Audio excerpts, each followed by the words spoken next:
Saudara-saudara yang kasih Tuhan, kalau saya bertanya, siapa Tuhan bagi saudara?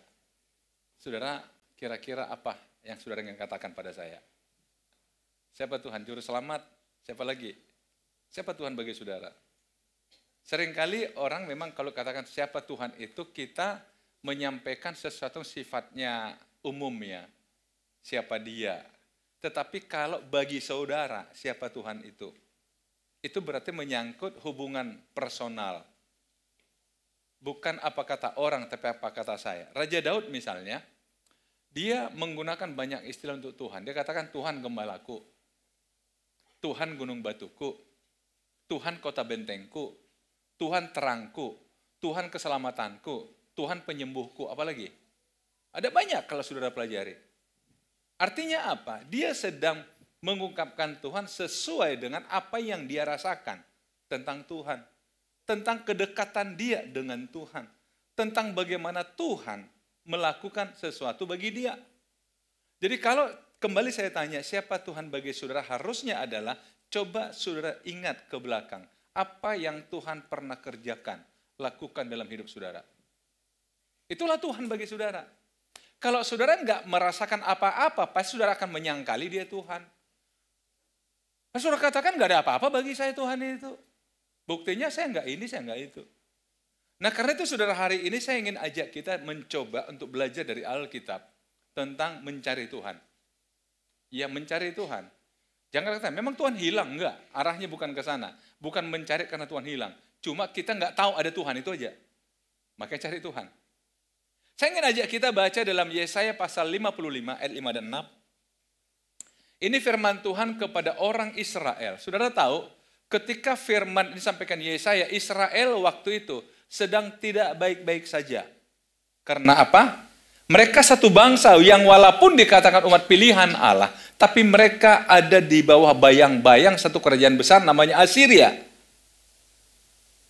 Kalau istilah sekarang, di bawah jajahannya. Jadi mereka sebagai bangsa tidak lagi mandiri, tidak lagi berdaulat. Karena mereka di bawah satu kekuasaan kerajaan yang besar, yang sangat kejam, Assyria. Dan kerajaan ini juga dia bersekutu dengan satu kerajaan besar berikutnya namanya Babilonia. Kalau saudara tahu, Niniwe itu ibu kota Assyria, itu Niniwe. Yang sampai Tuhan ingin binasakan. Kenapa? Kejamnya mereka, main bunuh.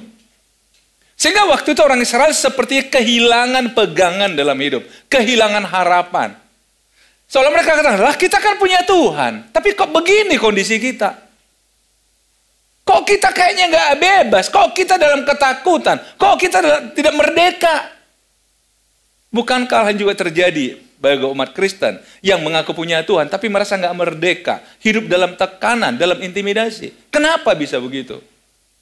Nah, karena itulah Nabi Yesaya berkata pada mereka begini, sesungguhnya engkau akan memanggil bangsa yang tidak kau kenal, dan bangsa yang tidak mengenal engkau akan berlari kepadamu oleh karena Tuhan Allahmu, dan karena yang Maha Kudus Allah Israel yang mengagungkan engkau. Ini janji Tuhan kepada orang Israel. Bangsa yang sekarang ini menindas engkau, bangsa yang sekarang ini yang engkau takut suatu ketika mereka datang kepadamu. Mereka akan datang kepadamu. Karena apa? Karena yang Maha Kudus Allah Israel yang mengagungkan engkau. Artinya apa? Kalau Tuhan mengagungkan engkau, kalau Tuhan memulihkan engkau, kalau Tuhan mengangkat engkau, akan terbalik kondisinya. Artinya begini saudara, selama ini kamu sudah tahu kan, kamu jalani hidupmu dengan gayamu, dengan caramu, dengan kekuatanmu, dengan mau-maumu, ini akibatnya. Tapi satu ketika akan terbalik. Kalau Tuhan mengagungkan engkau. Tetapi saudara, ada yang dikatakan carilah Tuhan. Cari Tuhanlah. Carilah Tuhan. Selama ia berkenan ditemui. Berserulah padanya. Selama ia dekat. Ternyata Tuhan itu dekat. Tapi saya nggak dicari. Nah, kata carilah Tuhan, saudara, sama dengan mintalah petunjuk dari Tuhan. Kata cari, minta petunjuk dari Tuhan. Tanyakan kepada Tuhan. Artinya begini, kalau engkau dalam kondisi tidak baik-baik saja, dan engkau sedang tertekan, kenapa nggak nanya Tuhan? Bisa ditangkap saudara? Kenapa nggak minta petunjuk dari Tuhan? Manusia diciptakan dengan segala keterbatasan. Sehebat apapun manusia punya keterbatasan. Buktinya, tidak ada manusia yang tidak pernah punya masalah. Artinya semua orang pernah punya masalah. Setuju? Apa itu masalah? Saya berangkali kata pada kita, masalah artinya sesuatu yang kita hadapi sudah di luar kemampuan kita. Itu masalah. Kalau masih dalam kemampuan kita nggak masalah namanya. Artinya begini, harusnya kita sadar ketika kita punya, berarti saya sudah give up. Saya perlu pertolongan, saya perlu bantuan. Tapi kita paksakan. Akhirnya kita semakin jatuh, semakin jatuh, semakin jatuh. Karena apa? Sudah tidak punya kemampuan, kita paksakan. Semakin tenggelam, semakin tenggelam, semakin tenggelam, saudara. Ini fakta. Kalau katakan, kok saya semakin jatuh? Ya iya. Anda sudah tahu Anda itu nggak punya kemampuan, tapi maksa terus. Maka cari Tuhan. Minta petunjuk Tuhan. Tanyakan Tuhan. Sebelum engkau terlalu jatuh. Terlalu jauh jatuhnya, saudara. Nah, kenapa kita perlu mencari Tuhan? Kenapa kita perlu minta petunjuk dari Tuhan? Kita perlu bertanya pada Tuhan. Ada 3 alasan hari ini yang saya ambil dari Yesaya 55 ini, saudara. Dalam konteks Yesaya 55. Yang pertama, rancanganku versus rancanganku. Ku besar dan ku kecil. Dikatakan dalam Alkitab begini, baiklah orang fasik meninggalkan jalannya, dan orang jahat meninggalkan rancangannya. Baiklah ia kembali kepada Tuhan, maka dia akan mengasihaninya. Dan kepada Allah kita, sebab ia memberi pengampunan dengan limpahnya. Sebab rancanganku bukanlah rancanganmu, dan jalanmu bukanlah jalanku. Demikianlah firman Tuhan. Bahkan dia ambil analogi, seperti tingginya langit dari bumi, demikianlah tingginya jalanku dari jalanmu, dan rancanganku dari rancanganmu. Mari kita kembali, saudara. Yang saudara sedang jalani ini jalan saudara atau jalan Tuhan? Yang saudara sedang kerjakan rancanganmu atau rancangan Tuhan? Rancangan siapa, saudara? Bedanya kita ada dengan Tuhan adalah kita hanya bisa memprediksi masa depan. Betul? Berdasarkan analisis kita, mungkin minggu depan begini, mungkin bulan depan begini, tahun depan begini. Analisis kita berdasarkan apa? Prediksi. Tapi Tuhan dia tahu. Bulan depan, tahun depan dia tahu. Jadi kalau Tuhan punya rancangan, itu dalam ketahuannya, dalam kemengertiannya untuk masa depan. Kalau kita dalam ketidakmengertian, bisa dibedakan, saudara? Karena kita nggak mengerti, spekulasi sifatnya. Untung-untungan, tapi Tuhan pasti. Karena dia tahu apa yang terjadi di masa depan. Saya sudah katakan berapa tahun yang lalu, saudara, pada jemaat, hati-hati loh. Jangan sampai bisnis yang Anda geluti hari-hari ini, ternyata sekian tahun depan itu bisnis nggak diperlukan lagi. Ada banyak teman-teman mulai mengatakan, iya Pak, saya kalau dulu begini, tapi sekarang Pak sulit sekali. Kalau dulu pelanggan saya antri Pak, sekarang satu hari aja udah sulit Pak. Kenapa? Karena situasi sudah berubah. Sambil satu contoh, saudara, tahun 90-an. Masih ingat namanya wartel, warung telekomunikasi? Saudara tahu, waktu itu kita sengaja ngantri jam 11 malam supaya dapat diskon besar-besaran untuk telepon keluar kota. Halo? Zaman itu pemilik wartel sombongnya luar biasa, termasuk karyawannya. Halo, masih ingat, saudara? Ada yang seperti saya ikut ngantri di jam 11 malam?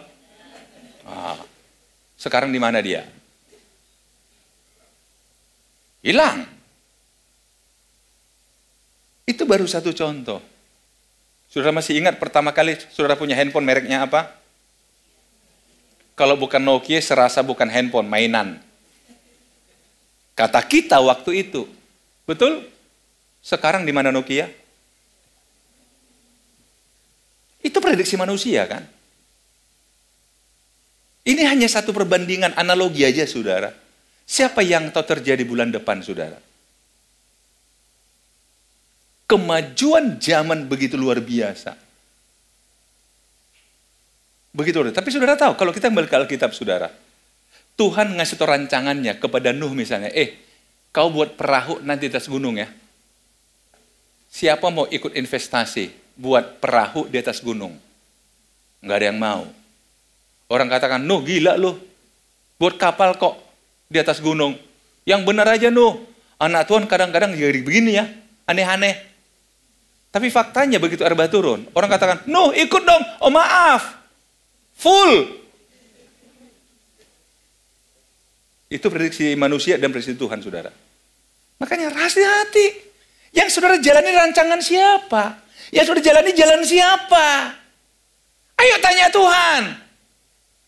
Udah benar belum jalan saya ini? Udah benar belum rancangan saya ini? Jangan sampai terlalu jauh engkau melangkah, ternyata jatuh. Amin, saudara. Maka cari Tuhan, minta petunjuk Tuhan, bertanya pada Tuhan. Yang kedua, kita lihat ayat 10-11.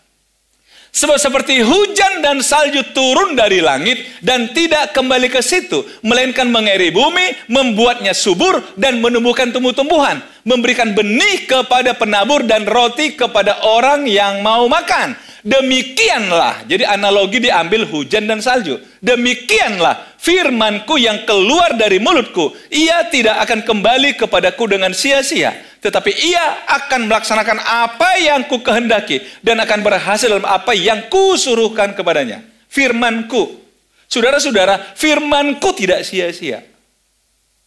Artinya apa, saudara? Kalau kita mencari Tuhan, kemudian meninggalkan rancangan kita, tinggal tunggu aja Tuhan katakan apa pada saudara. Saudara-saudara, waktu saya belajar, mempelajari berkhotbah, dosen saya itu dengan keras mengatakan begini, hati-hati loh, berkhotbah itu bukan sekedar engkau berbicara di depan jemaat, enggak. Tapi memastikan apa yang Tuhan ingin sampaikan pada jemaat. Karena apa? Bagi kami sudah sekolah teologi, siapkan khotbah 10 menit selesai. Karena kita sudah tahu caranya. Tapi yang memastikan apa yang Tuhan ingin sampaikan pada jemaat, ini yang tidak mudah. Saya perlu waktu dari mulai minggu malam nanti, sampai Sabtu malam nanti, saya akan bergumul terus. Tuhan ingin bicara apa pada jemaat? Kenapa? Kami dikatakan sama dosen kami, tolong Anda bayangi, jemaat tinggalkan rumahnya, tinggalkan keluarganya, tinggalkan datang ke gereja, mau dengar firman Tuhan. Tolong jawab itu. Dan Tuhan ingin berbicara pada mereka. Nah kalau Anda pengkhotbah nggak siap, mereka pulang dengan kecewa. Karena tidak merasa Tuhan bicara pada mereka. Saudara, saya bersyukur pada Tuhan, beberapa jemaat kadang-kadang di luar salaman, Pak, seperti khotbah tadi untuk saya ya Pak ya. Untuk saya Pak ya. Makasih Pak. Kayaknya Tuhan bicara pribadi sama saya. Saya nggak tahu, pernah nggak saudara mengalami seperti itu saudara? Tuhan bicara pribadi. Kadang-kadang saya terbatas berkata-kata, tapi Roh Kudus bisa bicara lebih jauh dalam hati saudara, pikiran saudara. Apalagi katakan begini saudara, yang keluar tuh nggak sia-sia. Seperti hujan turun. Nggak pernah kan hujan setengah turun saudara, kemudian naik lagi, nggak pernah kan? Artinya begini, kalau saudara dengar firman Tuhan, Tuhan ingin kerjakan sesuatu dalam hidup saudara. Nggak akan sia-sia. Nggak akan sia-sia. Jangankan dalam sebuah khotbah saudara. Saya punya kebiasaan ngirim ayat dari mulai zaman SMS saudara. Masih SMS, belum ada BlackBerry Messenger, apalagi sekarang pakai Facebook apa semua, belum ada WA group. Satu ketika saudara, saya suka kirim itu pada jemaat ataupun relasi-relasi saya, sekalipun bukan jemaat. Satu ketika jam 11, seorang bapak telepon saya. Pak, siang ketemuan yuk makan. Karena teman udah agak lama nggak ketemu, oke pak, saya bisa. Kami ketemu di satu tempat. Nah begitu ketemu, dia udah duduk, saya datang dan sendiri dia. Sambil salaman dia langsung katakan begini, saya belum duduk loh. Dari mana bapak tahu saya punya masalah? Saya bingung, Pak masalah apa bapak? Loh, jadi bapak nggak tahu saya punya masalah? Saya bilang enggak. Udah duduk pak, kita ngobrol. Dia tanya lagi, jadi kenapa bapak kirim ayat itu? Memangnya kenapa? Saya bilang. Dia bilang lagi, ayat itu Pak, menginspirasi saya untuk selesaikan masalah saya. Berarti Tuhan suruh Bapak kirim ayat itu pada saya.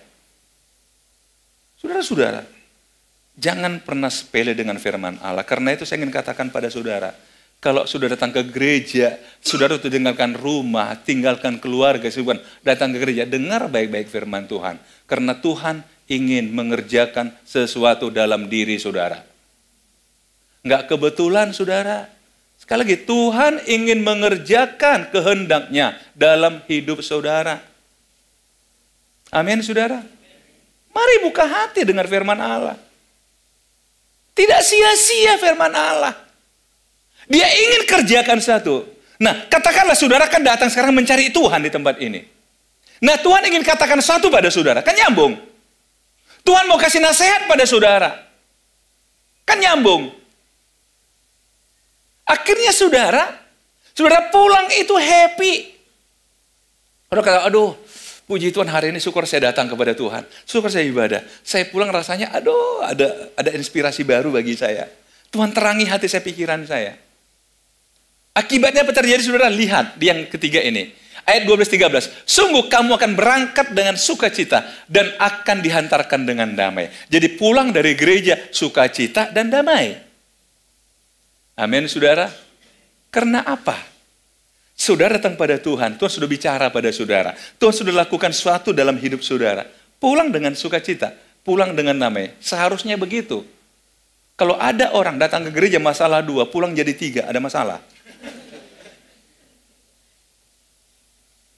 Gimana saudara? Jangan katakan, saya punya masalah nggak mau ke gereja. Lo salah.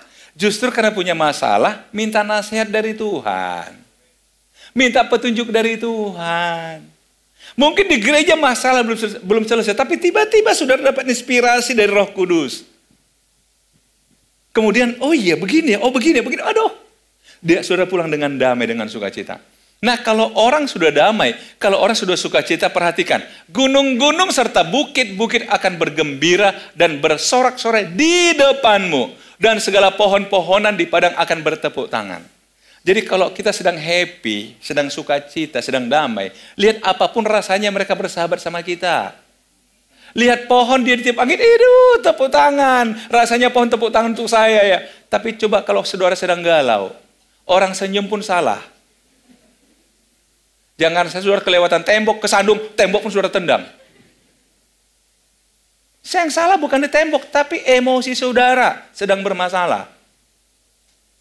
Halo?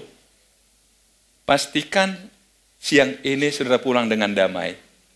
Dengan sukacita. Sehingga begitu keluar saudara lihat semua orang kok kayaknya menyambut saudara. Halo? Setuju Bapak Ibu? Ayolah. Orang katakan, kenapa kamu happy? Ya, baru pulang dari gereja. Gereja di mana? RPCC. Misalnya. Itu kan misal. Kan orang tanya gereja mana? Masa? Yang penting gereja lah. Boleh dong sesekali promosi. Dan saudara itu baru perasaan. Nah kemudian sekarang yang terjadi apa? Sebagai ganti semak duri akan tumbuh pohon sanobar. Semak duri tanaman yang tidak seorang pernah suka. Pernahkah saudara lihat orang, aduh puji Tuhan, ladangku penuh semak duri. Aduh puji Tuhan, padahal aku nggak buat apa-apa loh. Ada yang begitu? Tapi coba semak duri digantikan sanobar. Sanobar itu pohon pilihan. Dan sanobarlah yang diminta Tuhan kepada Salomo untuk menjadi bahan pembangunan bait Allah. Bayangin, yang tidak ada apa-apa, tiba-tiba berdiri yang produktif saudara.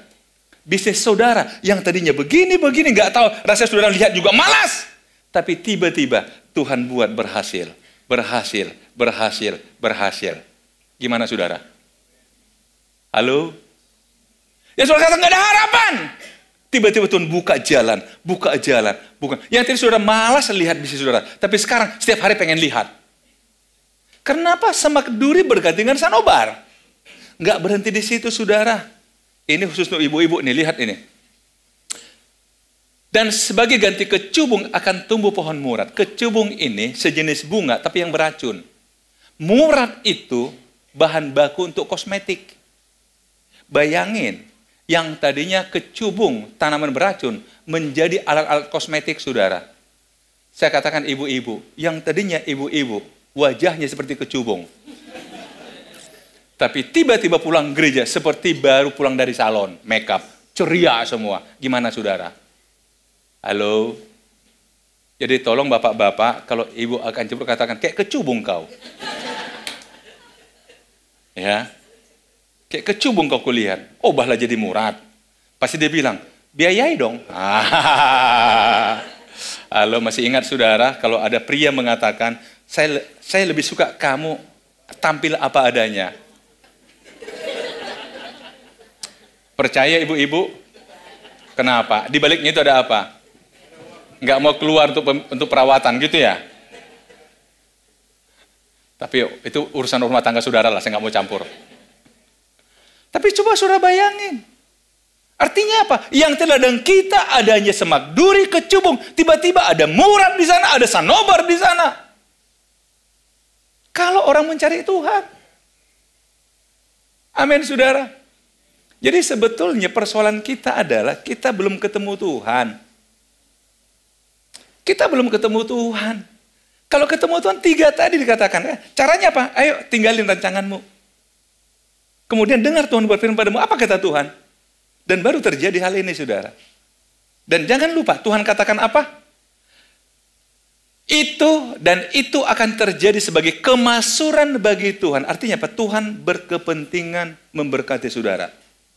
Tuhan berkepentingan memberkati saudara. Sekali lagi, Tuhan berkepentingan menyelesaikan persoalan saudara.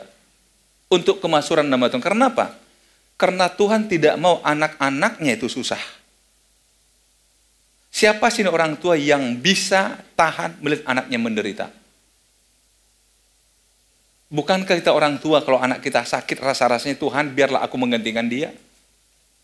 Saudara pernah tahu perasaannya Tuhan pada kita? Kemasuran nama Tuhan. Kalau Anda menjadi sebagai anak Tuhan, Tuhan juga nggak suka. Tuhan ingin ambil alih penderitaan saudara. Untuk kemasuran nama Tuhan. Dan lihat terakhir, sebagai tanda abadi yang tidak akan lenyap. Artinya, ini tidak hanya berlaku di masa lalu, abadi. Berarti ayat ini masih relevan untuk kita. Sekali lagi, ayat ini masih relevan untuk masa kita. Yang penting, cari Tuhan. Cari Tuhan. Sekali lagi, cari Tuhan. Cari Tuhan. Amin, saudara. Saya berharap di siang ini, saudara sudah ketemu Tuhan di tempat ini. Dan saudara pulang dengan sukacita. Pulang dengan damai sejahtera. Tuhan Yesus memberkati.